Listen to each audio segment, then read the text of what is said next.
Greater Noida के Nikki murder case में हर दिन नए खुलासे हो रहे हैं और जांच जैसे जैसे आगे बढ़ रही है कुछ ना कुछ नया निकल करके सामने आ रहा है।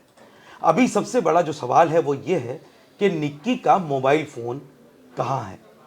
नमस्कार, मैं हूं परवेज सागर। आप देख रहे हैं आज तक डिजिटल पर अपराध का जहां और मेरे साथ हैं मेरे सहयोगी क्राइम तक के एडिटर चिराग गोठी। चिराग, बहुत बहुत स्वागत आपका। Thank you.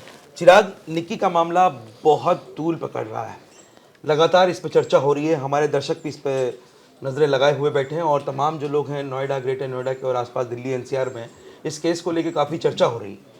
लेकिन इस मामले की तफ्तीश में जो दोनों पक्ष हैं वो तो जांच के दायरे में है ही, लेकिन इसमें जो निक्की का मोबाइल फ़ोन है वो एक रहस्य बन चुका है। पुलिस को मोबाइल फ़ोन नहीं मिल रहा है। क्या है पूरी कहानी और किस दिशा में जा रही है जांच? देखिए, 21 अगस्त को जब ये पूरा वाक़या हुआ था, उस वक्त मौके से थिनर मिला है, लाइटर मिला है और निक्की को उस समय एडमिट करा दिया गया था हॉस्पिटल में फोर्टिज़, और उसके बाद उसको सफदरजंग लेकर जाया गया जहाँ उसकी मौत हो गई। इसमें पुलिस ने एविडेंस के तौर पर जब बयान रिकॉर्ड किया तो डाइंग डिक्लेरेशन जिसको कहा जा रहा है, हालांकि वो मैजिस्ट्रेट के आगे रिकॉर्ड होता है, लेकिन जो डॉक्टर्स को उसने बयान दी उसमें उसने कहा कि सिलेंडर ब्लास्ट हुआ है। अब सवाल ये उठता है कि सिलेंडर ब्लास्ट हुआ यानी हादसा हुआ, तो फिर ये क्यों कहा गया एफआईआर में कि मर्डर है? क्योंकि एफआईआर साफ साफ कह रही है, कंचन ने जो दर्ज कराई कि सास ने ज्वलनशील पदार्थ विपिन को दिया और उसने डाल दिया निक्की पर। और बच्चे का भी बयान है उसमें। हाँ, वो लाइटर जलाने वाली जो बात है। हाँ। अब सवाल ये उठता है, और उसी वीडियो में एक महिला बोल भी रही है कि जिसमें कहा जा रहा है कि भाई ये तूने क्या कर दिया। तो कई सारे ऐसे सवाल हैं जो अभी अंडर इन्वेस्टिगेशन है। एक और इसमें क्लेम सामने आ रहा है जो कि विपिन का भाई है, वो उस वक्त मौके पर ही नहीं है, रोहित। हाँ, उसने कोई इसका एविडेंस दिया है कि वो तो एक टोल के पास था कहीं। इसके अलावा ये भी कहा जा रहा है कि विपिन और उसके फादर बाहर थे जब ये घटना हुई, और उसका सीसीटीवी भी नज़र आ रहा है कि वो बाहर गाड़ी साफ कर रहा था विपिन। ऐसे में मौके पर सास, कंचन और निक्की ही थी, जो अभी तक जांच में बात सामने है। ये बच्चा भी था, लेकिन अब ये दो एंगल पर इन्वेस्टिगेशन है कि ये खुद जल गई, हादसा हुआ यानी, या खुदकुशी है, या फिर हत्या है। अब ये जो एविडेंसेस सामने आ रहे हैं, ये आने वाले वक्त में बेल मूव करेंगे और ये एविडेंसेस दिखाएंगे आरोपी कि हम तो मौके पर ही नहीं थे। अब ये कोर्ट को तय करना है कि आगे क्या इसमें वो निर्देश देती है। हाँ, लेकिन इससे पहले मिलने के चांसेस बढ़ जाएंगे। लेकिन इससे पहले मोटिव को लेकर, अब इसका मतलब ये है कि अगर कुछ भी हुआ तो मोटिव क्या है? क्या रील्स बनाना मोटिव था जिसकी वजह से तनातनी थी घर में, या अफेयर की वजह से तनातनी थी? क्योंकि 2024 में मुकदमा दर्ज हुआ विपिन के खिलाफ, और विपिन भी कोई दूध का धुला नहीं था। हम ये कहें कि अगर हम निक्की की बात कर रहे हैं तो विपिन के खिलाफ सबूत आए हैं, और वो जो महिला की एफआईआर निकल के आई है, जो महिला के साथ उसका संबंध है, तो तमाम चीज़ें हैं इसमें। एक और वीडियो भी सामने है जिसमें वो बेरहमी से अपनी पत्नी को मार रहा है, फरवरी की वीडियो, अपनी माँ के साथ मिलके। तो ये तो कोई एक आदर्श आदमी की पहचान तो नहीं है वो दर्शा रहा। बिल्कुल, कहीं ना कहीं ये लग रहा है कि चिराग, मतलब कि दोनों ही पक्ष इसमें मतलब एग्रेसिवनेस दिख रही है वो वीडियो में, और मारपीट वाली बात तो साफ साफ नजर आ रही है। अब बात हुई दहेज की। कई लोग कह रहे थे 8 साल में दहेज नहीं मांग सकता। क्यों? कभी भी मांगा जा सकता है दहेज, तो वो तो डिमांड कभी भी की जा सकती है। आप परेशान कर रहे हो टाइम टू टाइम, लेकिन इसके एविडेंस देने पड़ेंगे। लेकिन इसके उलट एक और बयान आया मीनाक्षी का, यानी कि निक्की की भाभी का, जिसने उसके भाई पर ही आरोप लगा दिया कि ये तो खुद परिवार दहेज मांग रहा है निक्की का। तो पूरी कहानी में बहुत सारे ट्विस्ट है और बहुत सारे अभी एलिगेशन, काउंटर एलिगेशन। लेकिन इतना तो तय है कि उसकी मौत हुई है, इतना तो तय है कि कोई अच्छे दर्दनाक मौत है, और कोई हालात भी अच्छे नहीं थे। हालात अच्छे नहीं थे। तो ये सर, क्यों हालात अच्छे नहीं थे, किसकी वजह से ख़राब थे? क्या उसका एग्रेसिव बिहेवियर, या फिर आपस में हस्बैंड वाइफ की बहुत ज़्यादा टिप्स होती थी और इस वजह से उसने खुद ये आग लगाई, या फिर उसके लगा दी गई आग, या कोई हादसे का वो शिकार हुए? तो उसका बयान कुछ कह रहा है, पुलिस को जो सबूत मिले हैं वो कुछ कह रहे हैं, और एफआईआर कुछ कह रही है। एफआईआर तो मर्डर की तरफ इशारा कर रही है। बिल्कुल, एफआईआर में लिखा गया मर्डर। हाँ, और जो डॉक्टर का बयान है उससे ऐसा लग रहा है हादसा है, और जो हालात नज़र आ रहे हैं उससे लग रहा है कि ये जब वो एक महिला बोल रही है कि तूने क्या कर लिया, तो ऐसा लग रहा है कि जैसे खुदकुशी का मामला है। तो ये इतना ज़्यादा अभी उलझा हुआ चीज़ें हैं, तो उसी के सेंस में इन्वेस्टिगेशन जारी है और अभी कोई कंक्लूजन ड्रॉ नहीं किया जा सकता कि ये बिल्कुल, ये हाँ। इस केस में चिराग सबसे जो गौर करने वाली बात है वो यही है कि हमने जैसे मान लीजिए राजा रघुवंशी केस था, सोनम उसमें एक्यूज थी, तो चीज़ें धीरे धीरे उसकी तरफ बढ़ गई थी और वो साफ तौर पर उसका जो किरदार था वो एक आरोपी के तौर पर सामने आ गया था। इस केस में उल्टा हो रहा है, यहाँ जिसे शुरू में आरोपी माना गया, जैसे विपिन पे पूरी के विपिन का ही पूरा कसूर था, उसके पूरे परिवार का, उसकी फादर, उसकी मदर, उसका भाई और वो खुद विपिन, ये सब लोग गिरफ्तार कर लिए गए, सब जेल चले गए, सबको पुलिस ने गिरफ्तार कर लिया। लेकिन जब तफ्तीश आगे बढ़ती है, वही जैसा कि आपने कहा कि केस जो है वो कत्ल का दर्ज हुआ, लेकिन आगे बढ़ते बढ़ते अब पुलिस को भी लगने लगा कि चीज़ें कहीं अलग हैं। जैसे कि वो उसकी जो भाभी है मीनाक्षी, इसका जिक्र किया आपने, उसने पूरी कहानी पलट दी। उसने उल्टा निक्की के परिवार को सवालों के घेरे में खड़ा कर दिया।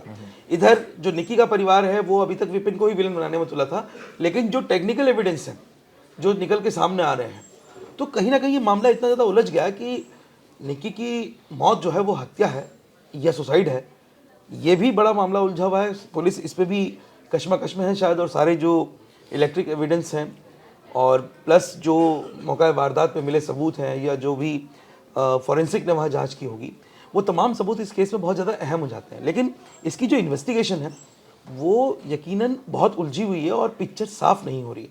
चिराग, जब इस तरह का माहौल होता है, जब पुलिस ऐसे ग्लिच में फंस जाती है जैसे इसमें फंस गई है, हत्या या आत्महत्या, तो कैसे फिर इस चीज़ को ये डील करेंगे? अब किस तरह से, मतलब आप देख रहे हैं कि इन्वेस्टिगेशन आईओ कैसे आगे बढ़ाएगा? देखिए अभी सबूत तो ये इशारा कर रहे हैं, जैसे मैंने आपको बताया एफआईआर चाहे मर्डर की दर्ज हुई हो, सबूत इशारा ये कर रहे हैं कि ये हादसा या खुदकुशी में से कुछ हो सकता है। हाँ, जो दोनों बहुत में ज्यादा एक ही प्रोबेबिलिटी बन रही है। हालांकि देखिए मर्डर को भी मैंने कहा ना अभी इन्वेस्टिगेशन ओपन है, हाँ, हम लेकिन इसमें कुछ नहीं कह सकते। ज्यादा जो सबूत आए हैं वो इन दोनों की तरफ इशारा कर रहे हैं। लेकिन अब आपने कहा कि इसमें पुलिस कैसे हैंडल करती है इस तरह, देखिए बहुत क्लियर कट है, इसमें फॉरेंसिक एविडेंसेस हैं।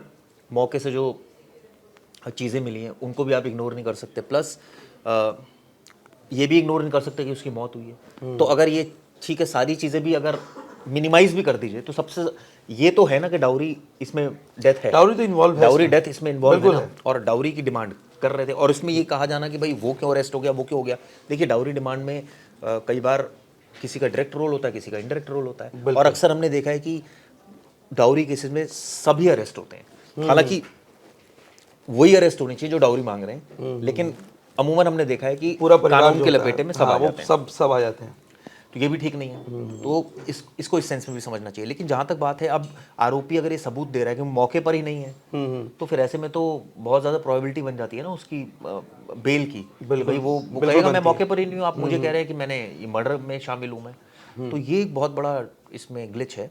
दूसरा इसमें जैसे कि मोबाइल फ़ोन अभी नहीं मिला है, हाँ, मोबाइल, ये बड़ा विचित्र सी बात है। एक अब जहाँ तक बात है कि डाउरी अफेयर भी एक रीजन हो सकता है, डाउरी भी एक रीजन हो सकता है, और तीसरा रीजन जो इंस्टाग्राम रील्स है वो भी हो सकता है। हाँ, और ये उसको तीनों की लेके भी मिश्रण हो सकता है कि लड़ाइयाँ इतनी होती थी। जिस इशू को लेकर के पंचायत हो गई, आप सोचिए, जिसको लेकर के दोनों लड़कियां अपना ससुराल छोड़ के मायके चली गई और फिर इस शर्त के साथ वापस लौटी निक्की और बहन उसकी कंचन कि ठीक है अब हम रील्स नहीं बनाएंगे, अब हम वापस लौटेंगे।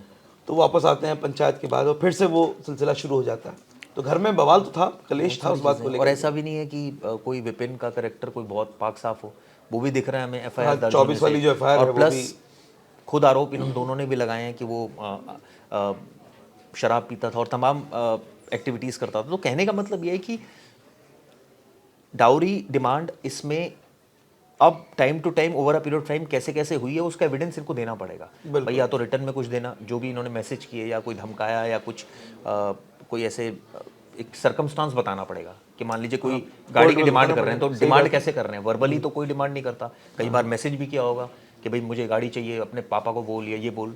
तो ये सारे एविडेंसेस दिखाने पड़ेंगे, तभी जाकर ये फुल प्रूफ तरीके से केस जो है सही डायरेक्शन में जाएगा। अगर एविडेंस नहीं हुए, सिर्फ वर्बली चीजें हुई तो बड़ा मुश्किल हो जाएगा। तब तो कोर्ट में मामला ठंडा, तब तो मुश्किल हो जाएगा, तब आपको दिखाना तो पड़ेगा ना कि भाई ये डाउरी की डिमांड कर रहे थे ये। चिराग, इस पूरी कहानी में निक्की की जो बहन है कंचन, उसी घर की बहू, और जैसा कि माना जा रहा है कि जो लास्ट वीडियो है जिसमें निक्की जलती हुई सीढ़ियों से नीचे उतर रही है और उसके बाद उसका वो वीडियो उसका सेकंड पार्ट है जिसमें वो दिख रहा है कि निक्की जली हुई हालत में फर्श पे बैठी हुई है और उस बीच एक पीछे से आवाज़ आती है कि ये तूने क्या कर लिया। एक महिला की आवाज़ है। ये तो फॉरेंसिक जांच में पता लगा कि आवाज़ कंचन की है, किसी और महिला की है। लेकिन कंचन का जो किरदार है उसका जिक्र होना बहुत ज़रूरी है, क्योंकि कंचन मौका वारदात पे मौजूद थी, चश्मदीद है, उसकी गवाही के आधार पर मुकदमा लिखा गया हत्या का। कंचन ने अपनी बहन को क्यों नहीं बचाया चिराग? बार बार ये सवाल आ रहा है, उससे पूछताछ भी हो चुकी है। क्या कोई ऐसी चीज़ पुलिस ने बताई है? आपको भी क्या लगता है? मैं आपसे ये सवाल पूछ रहा हूँ। देखिए, कि कॉमन कंचन मौके पे थी, वीडियो बनाती रही, मतलब बचाया नहीं।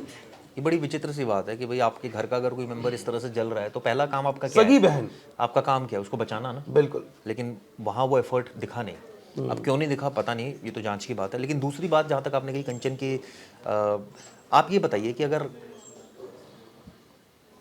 दोनों परेशान हो रही थी या दोनों को दहेज के लिए परेशान किया जा रहा था या और इश्यूज थे, तो एक सवाल ये भी उठा कि भाई आपने पुलिस में कंप्लेंट क्यों नहीं करी उस वक्त? हाँ बिल्कुल, टाइमली कंप्लेंट क्यों नहीं करी? पुलिस आप को कहा? करते कंप्लेंट? आजकल तो बहुत सारी चीज़ें हैं, आप 190 लेकिन जाके। सवाल यही है ना कि इसका एक दूसरा पहलू भी है कि हर पिता ये चाहता है कि उसकी बेटी का घर बसा रहे। अगर कंप्लेंट तो सबसे एक्सट्रीम स्टेप हो जाता है ना कि भाई आपने सब जब ये सोच लिया कि अब मुझे कुछ नहीं करना, मुझे कंप्लेंट्स करनी है, तो वो बिल्कुल आखिरी हथियार होता है कि भाई अब तो चलो अब सेटल हो ही नहीं सकता, अब सिर्फ लीगली हम सेटल करेंगे।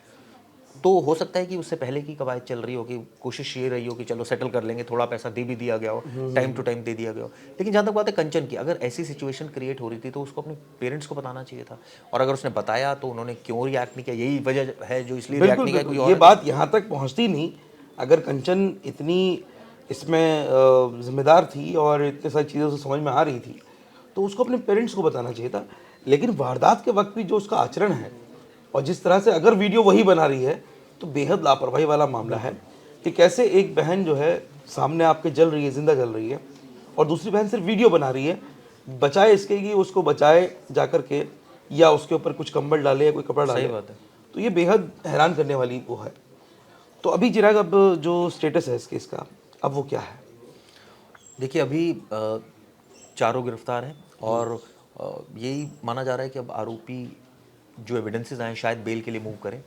दूसरा, पुलिस का कहना है कि अभी वो हर एक पहलू से फॉरेंसिक रिपोर्ट्स का इंतजार कर रही है और चार्जशीट तो वही दाखिल होगी जो एज पर मेरिट या एज पर जांच में सामने आएगा। एफआईआर ठीक है, मर्डर की दर्ज हुई है, लेकिन अब डाइंग डिक्लेरेशन भी है, अब मौके के हालात भी अलग हैं और एफआईआर भी है, तो बहुत सारी चीज़ें अभी मुझे लगता है कि वेट एंड वॉच किया जाना चाहिए, क्योंकि कई सारे और सबूत इसमें हो सकता है आने वाले टाइम में सामने आए।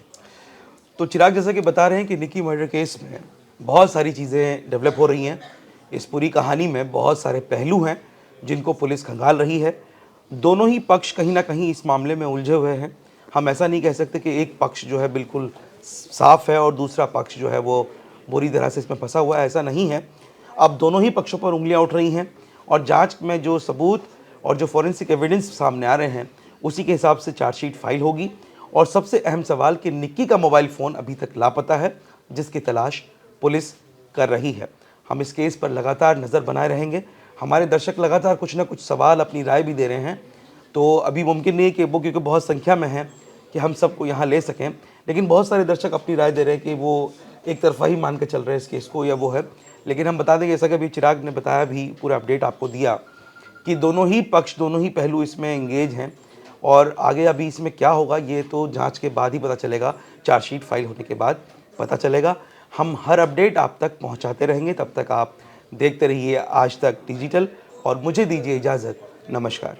गर्मियों की छुट्टी होने वाली थी, मेरे पापा आने वाले थे, तो हम लोग सभी खुश थे। तो मैं एक बेड पे चढ़ के डांस कर रहा था, लेकिन वो पहले ही आ गए। प्लीज